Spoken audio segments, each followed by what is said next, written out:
Let's get into the economic collapse financial news. Now we're going to head out to Greece, and we can see that everything that's been happening to Greece, well, it has not gone away whatsoever. The International Monetary Fund, well, they had a message for Greece. Even if the country secures debt relief from its European creditors, a question that is by no means assured with bailout talks still in deadlocked, the nation still needs even more painful economic overhauls than currently planned. Really? This is a complete shock. You mean the people have to give up more? Of course they do. Remember, the central bank, they don't want to bury a country where they're in default, because that looks badly on the central bank because their product is debt. They need to keep them in this limbo state. Now, they're not going to give up the debt. They want the country to sacrifice even more. And they're looking at pensions, they're looking at tax reforms, they're looking at many other fiscal and structural reforms. And we can see right now, this is what they do to countries. Now, going back to 2008, we can see nothing has improved in Greece whatsoever, even though the corporate media was out there continually telling us that things were getting better and better as time went on. Well, they haven't. Nothing has really changed. They still have very, very high unemployment. They're still in a huge amount of debt. They still need more and more credit. And they're still making the people sacrifice. So where's anything better here? There's nothing better. Actually, if they got rid of the central bank and they write off the debt, things would improve dramatically. Look at Iceland. They're improving. This is why we don't hear much about Iceland whatsoever. If you notice, we only hear about the nations that are doing terribly, and the central bank and the corporate media report on them, but how they're getting better when they're really not. Those countries that got rid of the central bank, they never report on how well they're doing. Now we see that Wayfair, which is an online business for retail, for furniture, well, it looks like they're in trouble right now. Now, of course, the corporate media is out there saying it's because of Amazon launching their furniture seller program.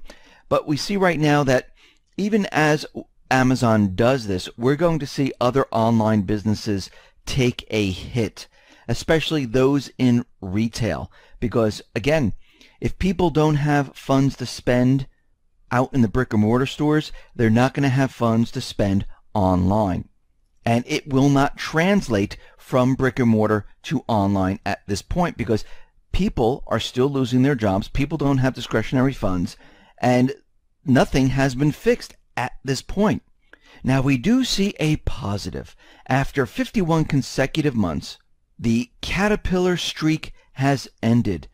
They have a 1% year-on-year positive growth in sales. Now, this is the first increase since November of 2012. But then we need to look at the reason why this happened. And it was China, which saw a 46% surge in total machine sales, up from 39% last month. But when we look around at the rest of the world, Latin America down 25%, North America down 13%, the Middle Eastern countries down 3%. It doesn't look good. And this looks like this is a one-off thing coming out of China. And we need to understand that so far, IBM, Caterpillar, many other countries, they are reporting declining sales, and they are not getting better whatsoever. Now, looking at the breakdown of what kind of machines drove the global rebound, it was all construction-related machinery, which rose 7%, once again, entirely due to China. Now, we've been looking at the economy for quite a while, and we're realizing that things are rapidly breaking down, and we know there's about 8,000 plus stores that are going to be closing this year, and we know there's going to be millions upon millions of retail space that is going to be available, and it looks like it's going to increase to about 147 million square feet. And this is a commercial real estate bubble in the making. We know that the Atlanta Fed GDP model is now projecting 0.5% growth. Restaurants are experiencing their toughest stretch since the last recession. Foot traffic at chain restaurants in March dropped 3.4% from a year ago. Menu prices couldn't be increased enough to make up for it. and same-store sales fell by 1.1%. In March, U.S. factory output declined at the fastest pace in more than 2 years. According to the BLS, not a single person is employed in nearly 1 out of every 5 U.S. families. U.S. government revenues just suffered their biggest drop since the last recession. Nearly all the big automakers reported disappointing sales in March, and dealer inventories have now risen to the highest level that we've seen since the last recession. And we know that used vehicle prices, well, they're crashing right now. At this point, most U.S. consumers are completely tapped out, and 6 out of 10 Americans, well, they don't have enough money to save even to cover a $500 emergency cost.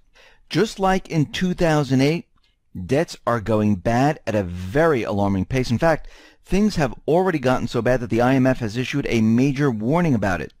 In America alone, bad debt held by companies could reach $4 trillion, or almost a quarter of corporate assets considered. That debt could undermine financial stability if mishandled. This is coming from the IMF. So when we look at all of this that's been happening here, we can see that the economy has been deteriorating very, very quickly. It has not improved. It is not getting better. And those countries where the IMF, the EU, and the corporate media has been telling us that things are getting better, it looks like we're seeing an improvement, they haven't. And we're looking at this every couple of months, and we can see that nothing has improved whatsoever. It's only gotten worse. And who has to sacrifice every single time? It is the people. Now, we know that the banks in Europe, they are in big trouble right now. And we know that the banks in Spain, they're having a huge amount of trouble. Banco Popular, well, looks like they're going to have a huge problem coming up very, very soon, because they must pull in another capital expansion, this time around 4 billion euros. Last time they pulled in around 5.4 billion, and they raised that 3 separate times with their previous right issues. And they are burning through this like crazy. Now, you have to remember, the bank's market cap is just 2.9 billion euros, and they're going to need more funds very quickly. And Popular's long-term investors, well, they're smarting up here. Some are even threatening to sue Popular for intentionally misleading them in the last year's rights sale. It's not just investors who are unhappy. The bank's depositors, many of whom are voting with their feet by moving their money elsewhere, they are very angry. Last year, the bank lost about 6.5% of its deposits base, and it is growing right now and accelerating. Now, according to a report by the financial daily El Confidencial, the deposit outflow is swelling from a trickle into like a roaring rapids where people are like just leaving the bank. And this is a huge problem. We've seen this in Greece, we're seeing it in Italy, we're seeing it in Spain, and all of these banks, they're going to need more funding, and it's getting more and more difficult for them to survive. And it's just going to take one bank to take a dive, and this is going to spread to other banks. Now, Deutsche Bank is out there, and they're saying, well, it was good while it lasted. And remember, we reported on how the global credit impulse had unexpectedly tumbled, turning negative. And as we reported on this, we said as this happens, the reflation of the world's economy, that's going to start to slow. Credit's going to get harder to get. And we are starting to see this. I mean, look at the hard economic data that we are seeing right now. We are seeing that things are rapidly turning the other way. Everything that we saw prior or during the election, well, that's all gone right now. The only thing that's left is the stock market. But all the real economic data, everything that's going on around us, it is falling apart very, very quickly, which tells us that we only have a certain amount of time left. And this means that as we move throughout this year, the data is just going to get worse. It doesn't matter if the stock market continually rises. When there is more and more stores going out of business, when the GDP goes below 0%, when corporate defaults are on the rise, and everything else starts caving in and contracting and imploding on itself, how are they going to explain this away? Well, we've got the stock market. That's all they have. And it's not going to fly anymore. They understand this. And I say they, the central banks, the deep state, they realize that this was the time to start bringing down the system. This is why they started to raise the rates right now. And we're already at a point where they're saying, okay, we have about a 69% chance that the rates are going to be raised in June. Most likely, they will be. I would be surprised if they don't. And if they do raise the rates, it's another signal that they are preparing and getting ready to bring this economy down. Because with each raise of the interest rates, it's another notch of bringing down the economy. This is what we saw prior to 2008. And as soon as they hit that point where things started to really crumble and fall apart, that's when they started to lower the rates. So you'll know when that point hits. So you have two indicators here.